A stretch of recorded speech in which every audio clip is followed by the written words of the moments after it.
Recently, there's been a lot of conversation with Rocket Labs putting out limited time modes, and we've got Galleon, we've got Basin with more on the way. And should non-standard maps be reintroduced into the esports scene as well as ranked? Today's video, I'm going to be breaking down my thoughts, talking about how I feel about it, a little bit of the history behind the whole situation with Rocket Labs originally and what it led to, and overall talking about whether I think they should or should not be introduced back into the competitive scene as well as RLCS.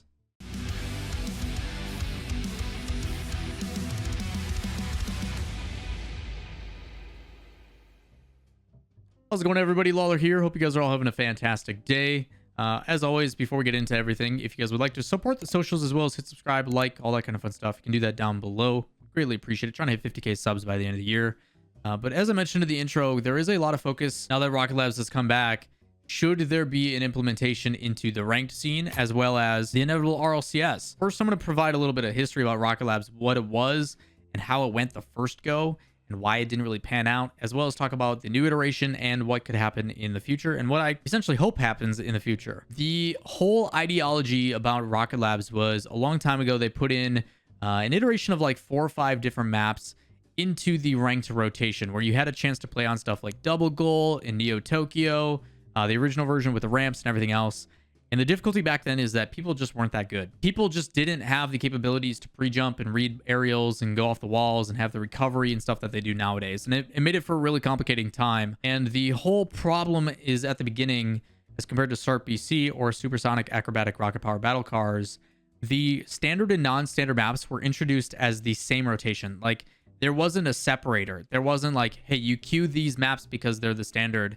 There was one standard map and everything else was non-standard, and they just merged together. So when you queued, it was part of the game to always be playing maps that weren't the normal that we see nowadays, like Manfield and everything else. There was just the standard, hey, you're going to play a map, you don't know what you're going to get, and it's going to be a little bit chaotic. But when they introduced Rocket League, they had the foresight to be like, we want this to become a traditional sport. And that's their words. Rocket League has stated publicly that they want it to become a traditional sport. And to do that, you've got to have a standard layout of field. And that's where the separation of standard and non-standard came to be, where you had these fun, crazy, weird game modes, but then you also had your standard 3v3, 2v2, whatever it may be, your man fields, your DFH, Champions Field now, etc. And because of the introduction at the very beginning of those not being molded together, it created this separation, especially at the pro level play. The complication of, if I'm a pro player and I queue ranked, 9 out of 10 games I'm getting a standard 3v3 map, but that 1 out of 10 I'm having to practice these weird bounces with Wasteland. Everything's rolling towards the net. I've also got these weird bouncy curves and a really high ceiling in Neo Tokyo, so that's different. All these things don't make sense. Why would I want to spend time and effort and practice on this one map that I may never see in competitive? And it created this really weird situation. We then jump into RLCS and no team picked it. Literally none. No teams picked with a winning record to play on a non-standard map. The only teams that did pick it were the teams that were losing. Like, hey, we're getting smacked in this series. We got to try something at all to slow this team down, to change it up, to make it awkward. So why not go with the non-standard map? Let's play Wasteland. Let's play Neo Tokyo. Let's play something weird. And not once did the losing team that decided to go with the non-standard map actually win. They ended up losing every single time. So there was this deterrent or this negative kind of energy towards the non-standard maps that really decided to create that separation. And because of that and the negative feedback from the community, Rocket Labs went away temporarily. They got rid of it. They stopped putting it. The maps have already been created, so you can play those in private matches, but almost everybody would go into their list where you can choose what matches and what maps you want to play or not, and gave all of those a thumbs down. They got rid of other ones like Aquadome and everything else that gave like performance issues, but primarily people really kind of just wrote them off, and Psyonix did too. Psyonix was like, negative feedback. We tried it. It didn't work. And the problem that came from it is they went too above and beyond. Not only was the player base just not as good, you tried too many different iterations, and I think they're re-changing and they're refocusing on that approach. The original ones changed the height, the width, different angles on the walls, ramps, a bunch of weird stuff that when you focus it, and I talk about this in a video I did a couple of weeks ago with the Basin. If you guys haven't checked out that video, it should be listed somewhere here or down below. But I talk about how they're changing like 4 elements of the game with Rocket Labs right now with a limited time mode, now that it's been reintroduced. They're changing the width, the height, the length, your 3 dimensions in a 3D atmosphere, as well as on an individual level, the walls themselves, what angle, what pitch, how you want to change the, I guess, the bounce or angles. You can do that with that as well.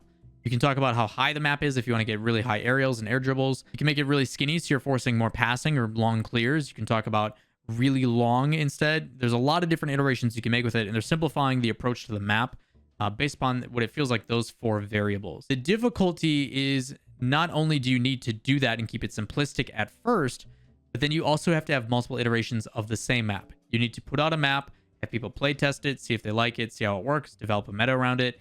And then after you collect that feedback, you add a different iteration. You make those changes and those adjustments until you get a feasible map, one that is well accepted, because this is not just a standard map. This is a map with differences and changes and things that are unique to just this map. So it is going to take different patches and updates to find the optimal version of said map. It's not something that's just going to go right out of the box that is perfect. So let's talk future tense. If that ends up happening, right? They put out these limited time maps like Basin and Galleon and everything else. There's multiple iterations. People like it. Things go well. We have the optimal way of making new maps fun and exciting, and people are happy with them, competitive or otherwise. So the question still persists. Do you put those back into competitive play? Do you put them into ranked? Do you put them into the RLCS? And this is where you can go both sides of the fence. I personally, as a analyst, a commentator, someone who wants more depth to the game when it comes to casting, because in League of Legends and other games, you've got map pick ban phase, and Counter-Strike, you've got different economy, weapons, etc. In League of Legends, you've got the jungle, you've got different mobs, you got characters and all their abilities, you got a bunch of different things. Rocket League thrives off of its simplicity. It is a physics-based game. There's a human element. Nobody can play perfect, but every single time you sit and watch the game, it's the exact same. But as a commentator and as an analyst, I selfishly would love to have the capability to sit and be like, man, this team's really good on this one map. They're really good on Galleon.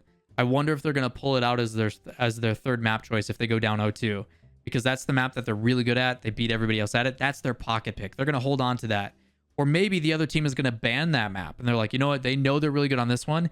Maybe in this week's of scrims, they've been practicing on a different one, and that already sounds complicated because the players will then go back and revert to the same issues of, we put so much time into the standard maps, and now we've got to scrim on these other ones.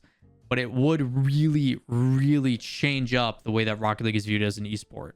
The way that teams have to practice and approach and scrim, it would change everything.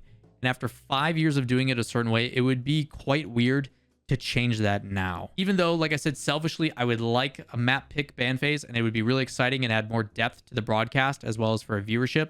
More things for you to follow along and pay attention to. And my favorite team always has this one map that they dominate on, and there's a lot of cool stats that come with it. With Psyonix's approach to say we want it to be a traditional sport wholeheartedly, and unfortunately, I have to say that I don't think they should. It'd be kind of hypocritical, and it would go against what they're trying to accomplish, and I don't necessarily agree that it would be a good idea. Rocket League is as special and enjoyed by so many for the reason of that simplicity and the benefits that they go about to make standard pretty looking maps. And if you mess with that and you change with that, not only are you going to probably upset the competitive players and your pros, but it is going to make things a little bit more different. And we've already seen how complicated that can be with just a new format, let alone in-game stuff as well. I personally enjoy the ability to add that depth to the broadcast, as well as watching how teams and pros would adjust it, partially because I wouldn't have to be the one who does it. But based upon the foundation that Psyonix is trying to build on and bridge the gap between traditional and non-traditional when it comes to esports and sports, I think it would actually be shooting themselves in the foot, even if I selfishly would love to see how it would play out. I'm curious to hear what your guys' thoughts on if you think standard, non-standard maps should be intertwined, if you should bring them back into ranked and competitive. Maybe you guys have some different opinions than I do, but I've always loved to hear them. But that is going to wrap it up for this video and this conversation. If you guys have any questions, comments, concerns as well, drop those down below. While you're down there, if you enjoy the content, give it a thumbs up. Hit subscribe, share it with your friends. But that is going to do it for me today, and I hope you have a great rest of your day. Peace.